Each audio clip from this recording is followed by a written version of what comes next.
Gelaran sabung ayam di wilayah Tanjung Bumi, Kabupaten Bangkalan, Jawa Timur berujung ricuh. Sekelompok pemuda saling kejar sambil mengacungkan senjata tajam.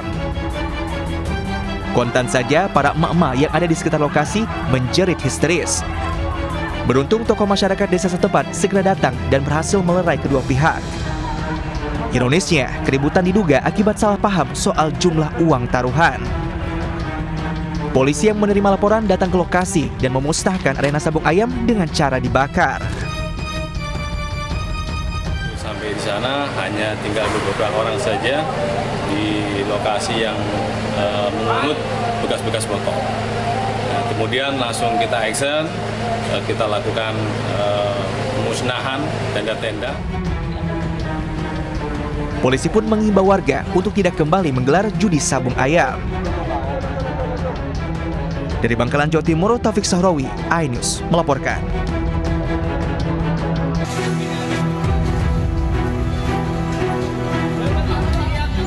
Seorang pria pelaku penjamretan tas ini tak bisa mengelak saat masa berhasil menangkapnya di Jalan Palmerah Barat, Kecamatan Palmerah, Jakarta Barat, Kamis sore.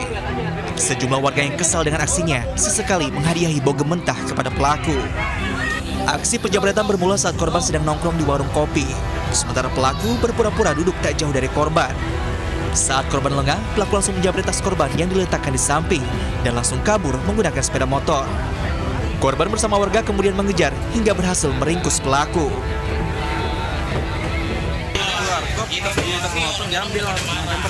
Nah, itu apa yang diambil, Bang? Tas. Isinya apa aja, Bang? Ya, kerjaan. Sendiri. Itu pakai motor atau jalan kaki? Pakai motor. Saat pemeriksaan, polisi menemukan obat terlarang di saku celana pelaku. Selanjutnya, pelaku dibawa ke Mapolsek Palmerah untuk diperiksa lebih lanjut. Dari Jakarta, Rizky Falupi, iNews melaporkan.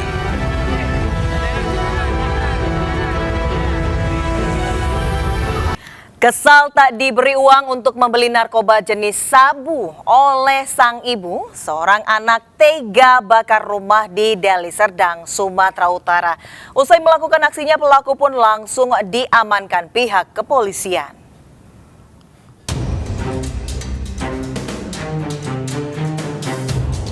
Api melalap bagian dalam rumah warga di kawasan Jalan Dewi Kora, Desa Sampali, Percut, Seituan, Deli Serdang. Warga segera berdatangan dan memadamkan api dengan alat seadanya. Api pun padam setelah satu unit damkar tiba ke lokasi. Warga segera mengamankan seorang wanita muda, SFT, yang diduga sebagai pelaku pembakaran rumah.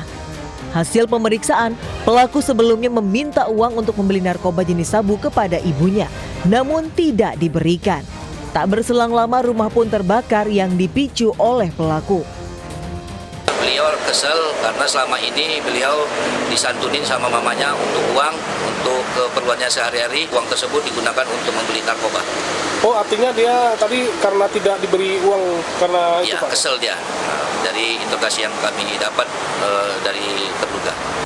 Pelaku segera digelandang ke kantor polisi, sementara sejumlah warga turut dimintai keterangannya sebagai saksi. Dari Deli Serdang, Sumatera Utara, Adi Palapa Harahap, iNews melaporkan.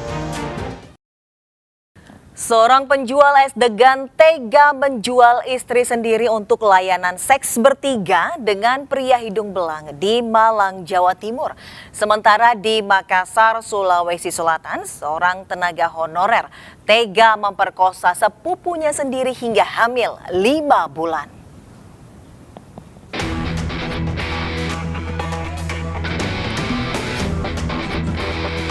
Polisi memeriksa MN, 37 tahun, seorang penjual es kelapa di Polres Malang, Jawa Timur. Ia ditangkap karena tega menjual istrinya untuk layanan seks bertiga atau trisam kepada pria hidung belang. Pelaku menawarkan istrinya untuk layanan trisam melalui media sosial. Tarif untuk sekali kencan sebesar Rp800.000. Sementara lokasi hubungan seks dilakukan di sebuah hotel di wilayah Kepanjen, Kabupaten Malang. Tersangka juga sudah 4 kali melakukan aksi bejatnya menjual sang istri. Ini ada salah satu grup bernama Fantasi Pasutri Trisom. Ini menawarkan istrinya untuk melakukan berhubungan suami istri. dengan kesepakatan sebesar Rp800.000. Selain tersangka, polisi menyita barang bukti antara lain 1 unit motor, ponsel, serta kunci kamar penginapan. Kini MN dijerat dengan pasal pidana perdagangan orang dan terancam hukuman paling lama 15 tahun penjara. Dari Malang, Jawa Timur, Saif Hajarani, iNews melaporkan.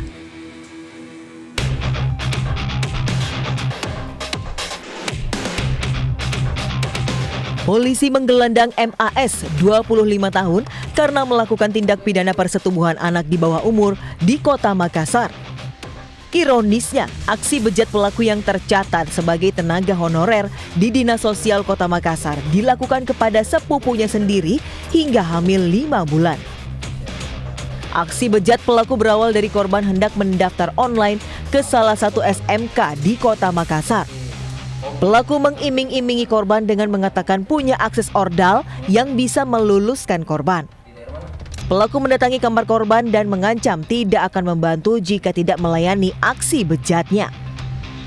Mirisnya, aksi bejat pelaku dilakukan berulang kali saat rumah sepi. Kasus ini terungkap setelah orang tua curiga dengan perubahan tubuh korban. Ketika misalnya rumah itu orang tuanya pergi kerja, kemudian orang mamanya, kemudian ayahnya pergi kerja, si korban ini, maka datanglah si pelaku ini mengajak untuk berhubungan badan si korban ini. Dan itu dilakukan menurut pengakuan korban itu mulai dari bulan Mei sampai dengan bulan November. Guna mempertanggungjawabkan perbuatannya, pelaku dijerat pasal 81 Undang-Undang Perlindungan Anak dengan ancaman hukuman 15 tahun penjara. Dari Makassar, Sulawesi Selatan, Leo Muhammad Nur, iNews melaporkan. Pengemudi aplikasi pengiriman barang nekat membawa kabur barang pesanan konsumen di kawasan Glodok, Taman Sari, Jakarta Barat. Akibatnya pemilik toko elektronik mengalami kerugian hingga puluhan juta rupiah.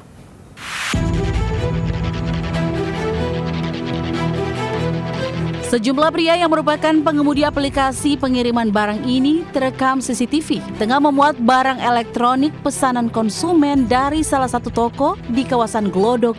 Usai diangkut, para pelaku ternyata tidak mengantarkan barang senilai 25 juta rupiah ke pemesan. Akibat kejadian ini, korban telah melaporkan ke pihak aplikasi, namun pihak aplikasi tidak mau bertanggung jawab atas kerugian material korban. Pemilik toko pun mengaku sangat kecewa karena dirinya sudah bertahun-tahun menggunakan aplikasi tersebut. Nah, sampai saat ini barang itu belum kita terima dan si driver itu pun yang membawa barang kita itu nggak bisa kita hubungi dari setelah dia pick up lagi itu. Nah, setelah kita sampaikan dari ke Alalamu, kita menerima email itu dari pihak Alalamu bahwa pihak Alalamu itu sesuai dengan ketentuan mereka bahwa mereka hanya akan mengganti sebesar maksimal 2 juta untuk angkutan menggunakan kendaraan roda 4. Korban berencana melaporkan kasus ini ke lembaga terkait perlindungan konsumen dan pihak kepolisian. Dari Jakarta, Rizky Falufi, iNews melaporkan. Polisi melimpahkan berkas kasus perampokan dan pembunuhan pengemudi taksi online di Sidoarjo, Jawa Timur ke Pomalan Taman 5, Surabaya. Polisi juga sudah menemukan mobil korban di Surabaya dan memeriksa sejumlah saksi.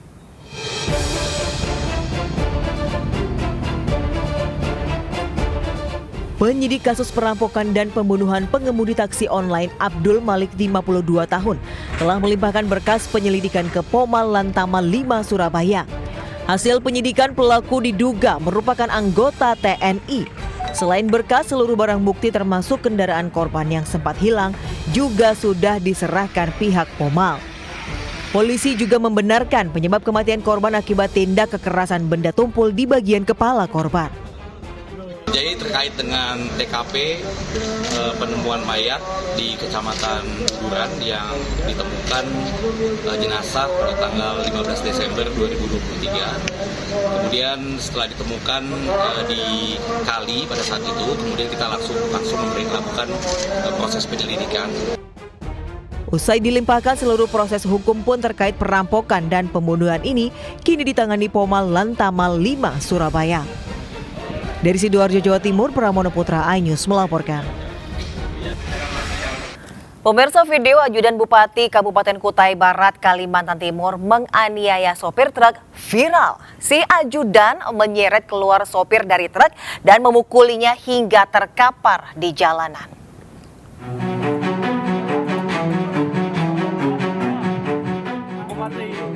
Video viral memperlihatkan aksi ajudan Bupati Kutai Barat, Kalimantan Timur menganiaya sopir truk pengangkut CPO di Jembatan Kinong, Kutai Barat, Rabu siang. Sempat cekcok mulut, si ajudan menarik sopir keluar truk dan langsung menendang kepala serta badan si sopir hingga terkapar di jalanan. Aksi penganiayaan berawal saat mobil Bupati Kutai Barat melaju di belakang 5 truk CPO, termasuk truk korban. Sopir mobil sang Bupati meminta jalan untuk menyalip, namun tak diberi. Bahkan sang Bupati mengaku mobil yang ditumpanginya hampir tertabrak truk. Minta ya berdamailah. Tidak usah kemana-mana. Ya, kalau kami ini nunggu aja. Kalau kalian ada kesadaran begitu ya siap aja. Dan kami jelas saja mau. Ya, jadi sudah berdamai, surat perdamaian ini. Ya, sudah salaman berdua. Bahkan kita tadi suruh mereka bawa lagi rumah sakit ronsen. Takut ada apa lagi. Kita menjamin biayanya nanti. Atas aksi arogan si ajudan, sang Bupati Kutai Barat pun meminta maaf kepada korban dan masyarakat. Kedua pihak sepakat berdamai dan biaya perawatan luka korban ditanggung sang Bupati. Dari Kutai Barat, Kalimantan Timur, Mas Kardiansyah, iNews melaporkan.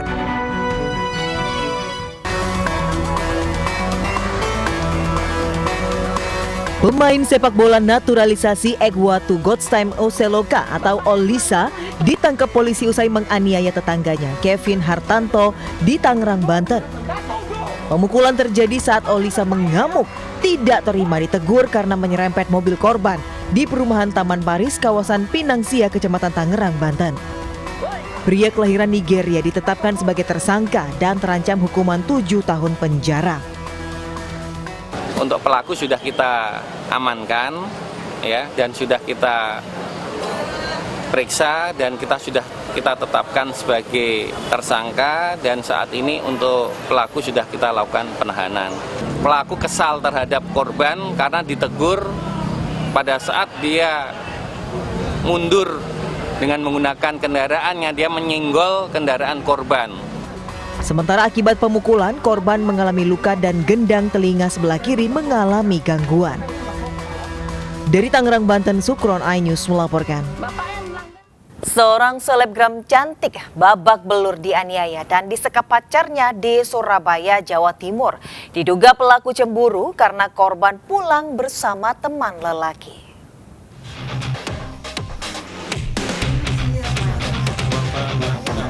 Safitri Anggraini Dewi, warga Sidoarjo, Jawa Timur, melapor ke polisi karena dianiaya pacarnya sendiri. Menurut pengakuannya, Safitri yang juga selebgram ini babak belur dan sempat disekap sang pacar. Diduga ia cemburu karena korban pulang bersama teman lelakinya. Korban mengaku trauma setelah penganiayaan itu. Saya minta tolong untuk diangkat teleponnya, minta tolong mau curhat ke saya kayak gitu, cuman akhir-akhir ini udah nggak saya respon karena itu bisa menghalangi proses LP saya. Iya, kayak gitu. Korban mengaku telah berpacaran dengan pelaku selama 2 tahun. Kasus penganiayaan selebgram asal Sidoarjo ini kini ditangani Polres Sidoarjo, Jawa Timur. Dari Sidoarjo, Jawa Timur, Pramono Putra, iNews melaporkan. Sementara Panca Darmansyah mengaku tega membunuh 4 anak kandungnya di Jagakarsa, Jakarta Selatan karena sang istri diduga berselingkuh. Tersangka mengaku terbakar api cemburu memergoki chat mesra istrinya dengan 3 pria.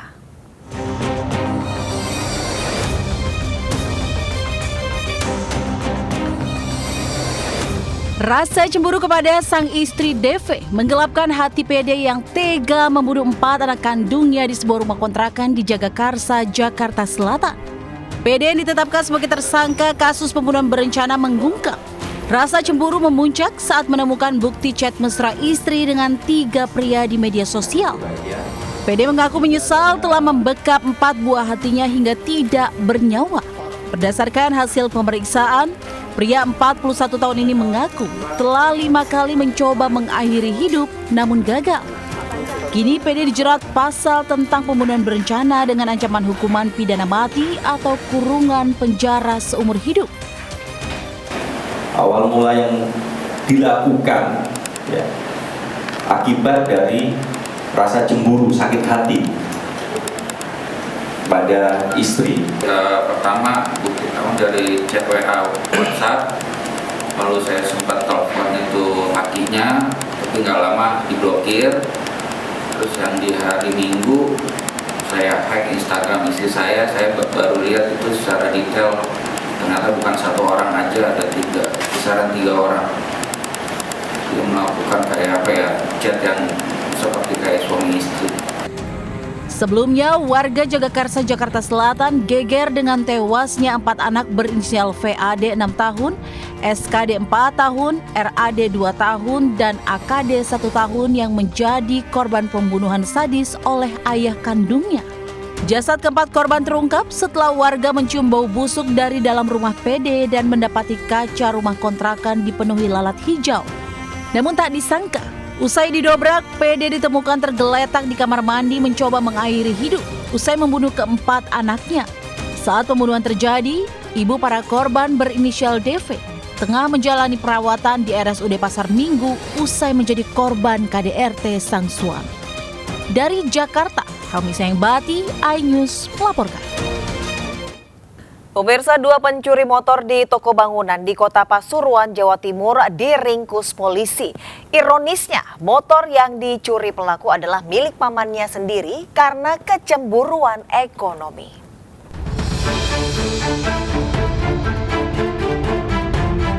Kamera pengawas CCTV merekam aksi 2 pria mencuri sepeda motor yang terparkir di sebuah toko bangunan Jalan Kebonagung, Kecamatan Purworejo, Kota Pasuruan, Jawa Timur. Usut punya usut, motor yang dicuri adalah milik paman pelaku. Berbekal rekaman CCTV, polisi kemudian menangkap MA dan EK di rumahnya masing-masing. Pelaku mengaku nekat mencuri lantaran iri dengan korban yang tergolong mapan dan memiliki usaha toko bangunan. Rencananya motor tersebut akan dijual ke penada sebesar 3 juta rupiah. Kini polisi mengamankan sepeda motor dan helm korban sebagai barang bukti, sementara kedua pelaku terancam hukuman 5 tahun penjara. Dari Pasuruan, Jawa Timur, Jaka Samudra, iNews melaporkan. Sementara itu 10 kali beraksi di wilayah Kota Depok, Jawa Barat, 2 pelaku spesialis curanmor akhirnya bisa diringkus polisi. Keduanya ditangkap setelah aksi mereka terekam kamera CCTV.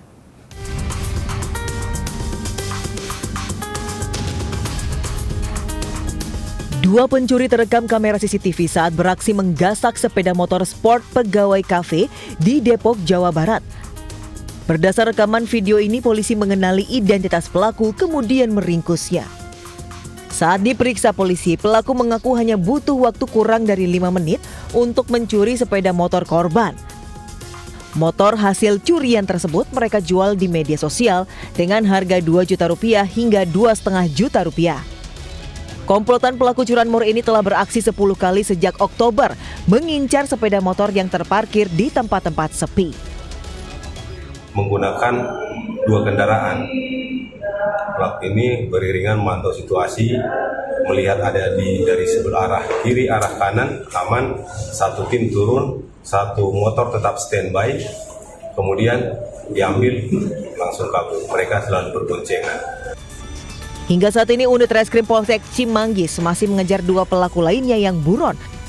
Sementara 2 pelaku yang telah ditangkap dijerat pasal tentang pencurian dengan pemberatan dengan ancaman hukuman 5 tahun penjara.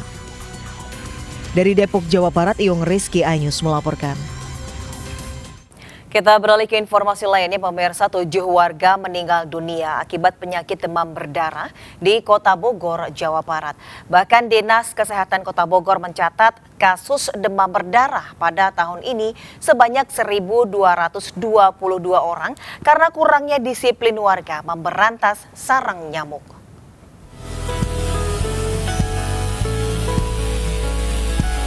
Petugas Kecamatan Bogor Utara melakukan pengasapan atau fogging di area perumahan Kelurahan Tanah Baru, Kecamatan Bogor Utara, Kota Bogor, Jawa Barat. Fogging dilakukan di sejumlah rumah warga dan tempat sarang penyebaran nyamuk Aedes aegypti. Fogging dilakukan karena terdapat 2 warga yang terserang penyakit demam berdarah. Selain fogging, warga juga diminta aktif menjaga lingkungan di sekitar rumah dengan melakukan pemberantasan sarang nyamuk atau PSN yang sangat efektif mencegah penyebaran nyamuk Aedes aegypti. Dilakukan fogging ini. Jadi pelaksanaan fogging ini sebenarnya hanya untuk membunuh nyamuk dewasa saja. Tetapi yang lebih harus ditekankan untuk masyarakat adalah melakukan PSN, pemberantasan sarang nyamuk dewasa, pemberantasan sarang nyamuk. Dinas Kesehatan Kota Bogor mencatat pada tahun 2023 sebanyak 1.222 warga Kota Bogor terkena DBD. 7 orang diantaranya meninggal dunia. Bahkan saat ini 36 warga yang terkena DBD masih menjalani perawatan di rumah sakit. Ini angkanya masih sangat tinggi. Targetnya itu kan 110 kasus per tahun. Kerjasama masyarakat dan pemerintah dalam menjaga lingkungan diharapkan menjadi solusi menghindari penyebaran penyakit, terutama penyakit demam berdarah. Dari Bogor, Jawa Barat, Andi Firmansyah, iNews melaporkan. Sementara kasus COVID-19 di Kota Bekasi, Jawa Barat meningkat pada bulan Desember ini. Dinas Kesehatan Kota Bekasi mencatat sejak bulan Juni sampai Desember ini terdapat 180 kasus.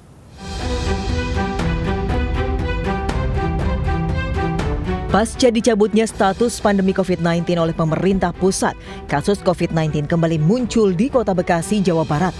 Data dari Dinas Kesehatan Kota Bekasi, kasus positif COVID-19 periode Juni hingga Desember 2023 mencapai 180 kasus. Peningkatan kasus terjadi di awal Desember mulai dari tanggal 1 hingga 19 Desember mencapai 134 kasus COVID-19. Sebanyak 6 orang dirawat di rumah sakit, yaitu 3 orang warga Kota Bekasi dirawat di RSUD Kota Bekasi dan 3 orang dirawat di rumah sakit swasta Kota Bekasi. Kemudian dari kumulatif bulan Juni setelah dicabutnya pandemi itu ada di 180. Nah, untuk yang dirawat di rumah sakit ada 6, yang 3 dari luar bukan orang Kota Bekasi atau luar Kota Bekasi, tapi yang 3 lagi adalah dengan status KTP Kota Bekasi. Dari surat edaran Wali Kota Bekasi, rumah sakit diminta mengalokasikan 10% ruang isolasi untuk penanganan COVID-19. Untuk menekan kasus penyebaran COVID-19 di Kota Bekasi, pihak Dinas Kesehatan Kota Bekasi mengimbau kepada masyarakat agar tetap menerapkan protokol kesehatan. Dari Bekasi, Jawa Barat, Rahmat Hidayat, iNews melaporkan. Pemirsa, 3 hari jelang libur Natal, ribuan penumpang memadati stasiun kereta api Kota Bandung, Jawa Barat untuk melakukan perjalanan jarak jauh ke wilayah Jawa Tengah, Yogyakarta, dan Jawa Timur. Peningkatan jumlah penumpang juga terjadi di Terminal Bus Bekasi, Jawa Barat.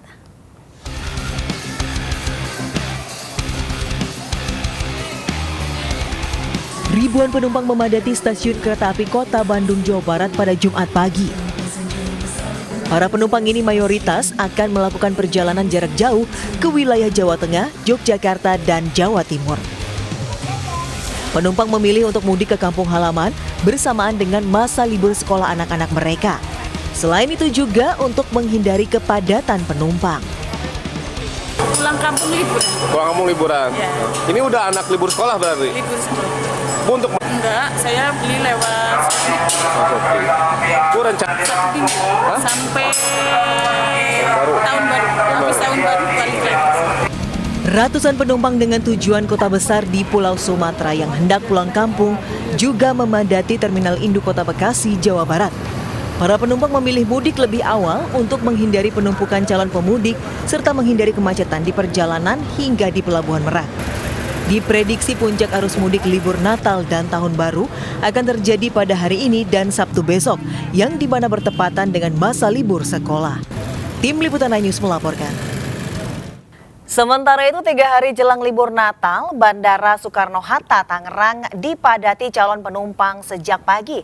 Antrian panjang pun terjadi di counter check-in. Pengelola bandara memprediksi hari ini merupakan puncak arus libur Natal dan Tahun Baru.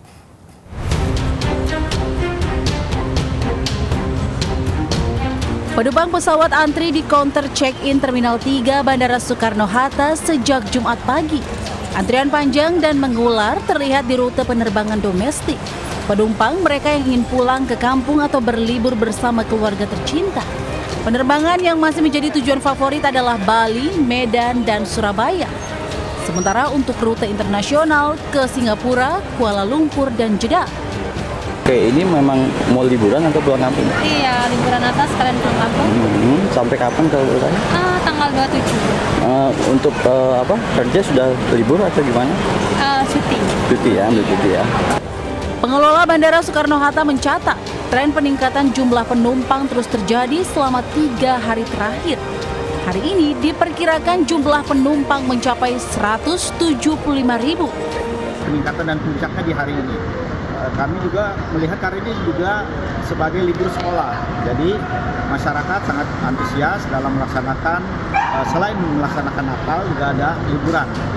Meningkatnya jumlah penumpang tak lepas dari sudah dimulainya libur anak sekolah dan para pekerja yang mengambil cuti libur. Untuk menghindari antrian panjang, penumpang diimbau tiba sebelum keberangkatan. Dari Tangerang, Banten, Hasnugara, iNews melaporkan. Jelang Natal dan Tahun Baru 2023, harga daging ayam di Pandeglang, Banten naik drastis mencapai Rp40.000 per kilogram. Harga bumbu dapur seperti bawang merah, bawang putih, dan tomat juga naik hingga 100%.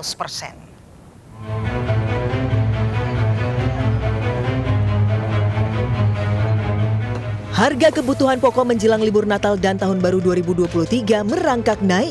Di Pandeglang, Banten, komoditi daging ayam potong yang biasanya dijual seharga Rp33 hingga Rp35.000 per kilogram, namun saat ini harga daging ayam sudah melonjak menjadi Rp40.000 per kilogram. Sementara itu harga sejumlah kebutuhan bumbu dapur seperti bawang merah yang biasanya dijual seharga Rp22.000 per kilogram, kini naik menjadi Rp35.000 per kilogram. Harga bawang putih yang biasanya dijual seharga Rp28.000 kini naik menjadi Rp40.000 per kilogram. Nggak tahu juga ya, mungkin dari petaninya nggak ada kali ya. Kosong apa karena mau menjelang Natal dan Tahun Baru kali. Konsumen sendiri gimana, Bang? Ya konsumen sendiri nggak ada keluhan sih, ya mungkin selagi bisa beli gitu kan. Karena pemasokannya kurang. Ada kaitan nggak Pak dengan Nataru, Pak?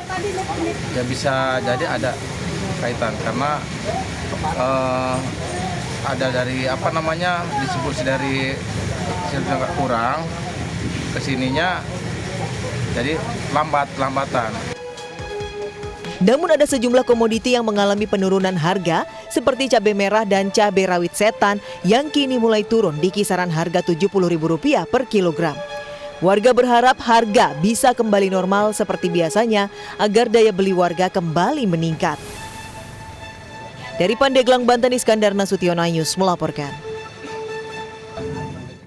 Sementara mulai 1 Januari 2024, masyarakat wajib menunjukkan kartu tanda penduduk KTP saat membeli gas LPG 3 kg bersubsidi. Pembeli harus mendaftar melalui agen gas resmi Pertamina.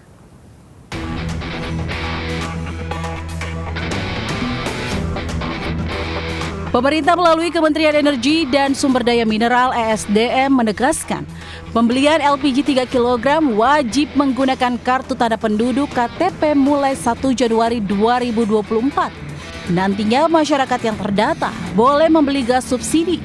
Saat ini proses registrasi pengguna telah dimulai sejak 1 Maret 2023 melalui pangkalan resmi di seluruh wilayah Indonesia. Pembeli di pangkalan hanya perlu membawa KTP atau kartu keluarga. Apabila sudah terdata ke dalam sistem, maka yang bersangkutan hanya perlu membawa KTP untuk pembelian selanjutnya. Selama pendataan, tidak ada pembatasan pembelian LPG tabung 3 kg. Sosialisasi program transformasi pendistribusian LPG 3 kg tepat sasaran sudah digelar 5 kali. Sosialisasi dilakukan di 411 kabupaten kota pada Maret hingga 3 Juli 2023, merujuk Peraturan Presiden Nomor 104 Tahun 2007 dan Nomor 33 Tahun 2009. Tabung gas LPG 3 kg hanya dimaksudkan untuk rumah tangga dan usaha mikro yang memanfaatkan untuk memasak, serta bagi nelayan dan petani yang menjadi target sasaran. Dari Jakarta, Aulina Iyasyah, Rizky Solehudin, iNews melaporkan. Pemirsa, menjadi seorang ibu bukanlah perkara mudah. Untuk menghargai peran perempuan sebagai ibu, Siti Atikoh, istri Capres nomor urut 3 Ganjar Pranowo, berpesan pada kaum perempuan untuk tetap bahagia.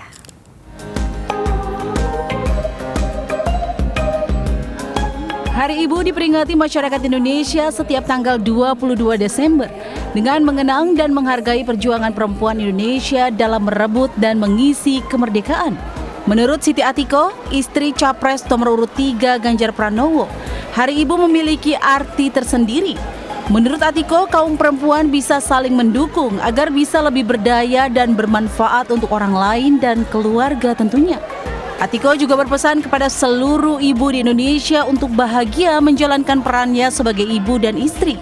Karena ibu yang bahagia pastinya akan memberi energi positif bagi keluarganya.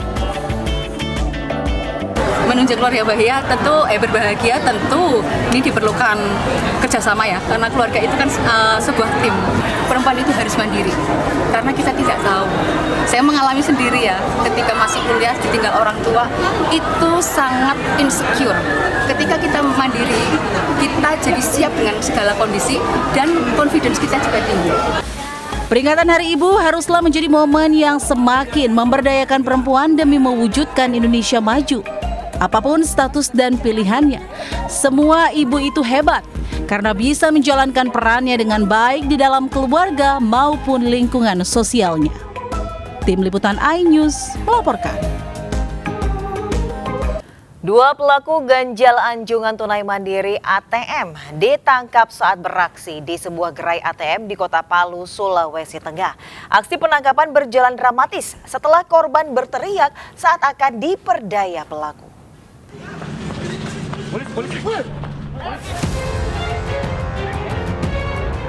Polisi mengejar dan meringkus 2 pelaku ganjal ATM, HNK dan ARM di sebuah gerai ATM di kawasan Palu, Sulawesi Tengah.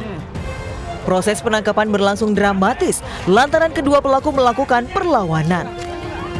Sebelum penangkapan, korban yang hendak menarik sejumlah uang tidak bisa melakukan transaksi karena kartu ATM tertelan. Saat berusaha mengambil kartu, satu pelaku mencoba menghalangi hingga korban berteriak mengetahui dirinya akan diperdayai pelaku. Dia jaga tadi saya, Pak. Dia jaga tadi saya, Pak, ambil. Dia lari. Uangnya ada hilang, Mbak ya? Nggak ada. Sudah ada aman berarti, Mbak ya?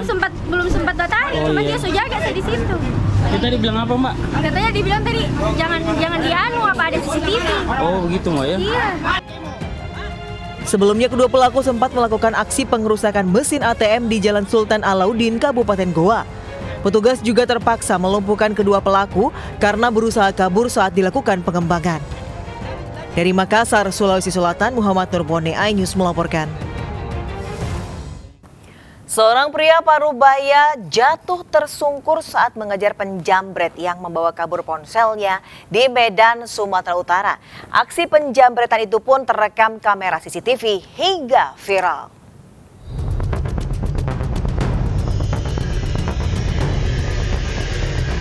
Mengendarai motor sendiri, seorang pelaku jambret terekam CCTV tengah melintas sambil mencari mangsa di Jalan Wahidin Baru, Kota Medan. Melihat korban tengah bermain ponsel di pinggir jalan, pelaku pun putar arah dan segera melakukan aksinya. Korban pria Parubaya yang terkejut berusaha mengejar pelaku. Namun naas, ia malah jatuh tersungkur. Korban diketahui baru saja silaturahmi ke rumah saudaranya dan tengah menunggu jemputan.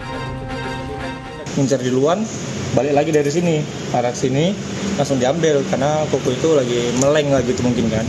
Langsung diambilnya, lari sampai jatuh koko itu depan situ. Tuh. Bang, kalau kejadian seperti itu udah sering nggak di sini? Mungkin selama aku di sini baru inilah. Meski kasus penjamretan baru kali pertama terjadi, namun warga mengaku resah karena kawasan ini memang selalu sepi bahkan saat siang hari. Dari Medan, Sumatera Utara, Aminur Rashid, iNews melaporkan. Video penampakan angin puting beliung di perairan Bulukumba, Sulawesi Selatan viral. Beruntung angin puting beliung setinggi puluhan meter itu bergerak menjauh dari pemukiman warga.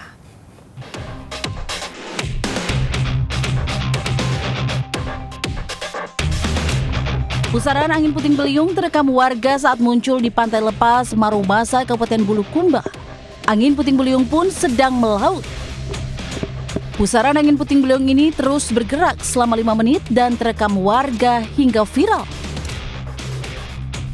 Pihak BPBD Bulukumba memperingatkan jelang memasuki musim penghujan sering terjadi angin kencang dan puting beliung. Warga diimbau waspada terhadap terjangan angin kencang dan puting beliung. Dari Bulukumba, Sulawesi Selatan, Dirman Anwar, iNews melaporkan. Sementara proses evakuasi 56 penumpang kapal yang kandas akibat menabrak karang di perairan Pulau Siburu, Kepulauan Mentawai, Sumatera Barat berlangsung dramatis. Dan informasi ini sekaligus mengakhiri Lintas iNews siang hari ini. Saya Desvita Bionda, terima kasih. Sampai jumpa. Wassalamualaikum warahmatullahi wabarakatuh.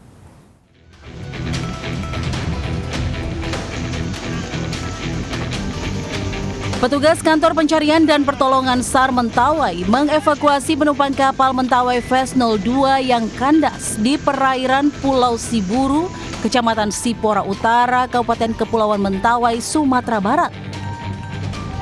Sebanyak 67 orang yang terdiri dari 56 penumpang dan 12 kru kapal berhasil dievakuasi dalam kondisi selamat ke Pelabuhan Tua Pejat.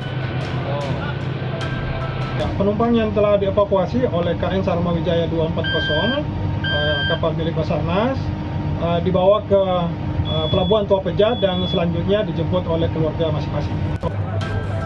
Sebelumnya, kapal menabrak karang di perairan Pulau Siburu pada Kamis petang. Kapal penumpang ini rencananya akan masuk ke Tua Pejat Pulau Sipora dari Sikabaluan Saibi, Siberut Selatan. Kapal kandas akibat terjebak air laut surut saat mendekati Pulau Sipora. Dari Kepulauan Mentawai, Sumatera Barat, Budi Sunandar, iNews melaporkan.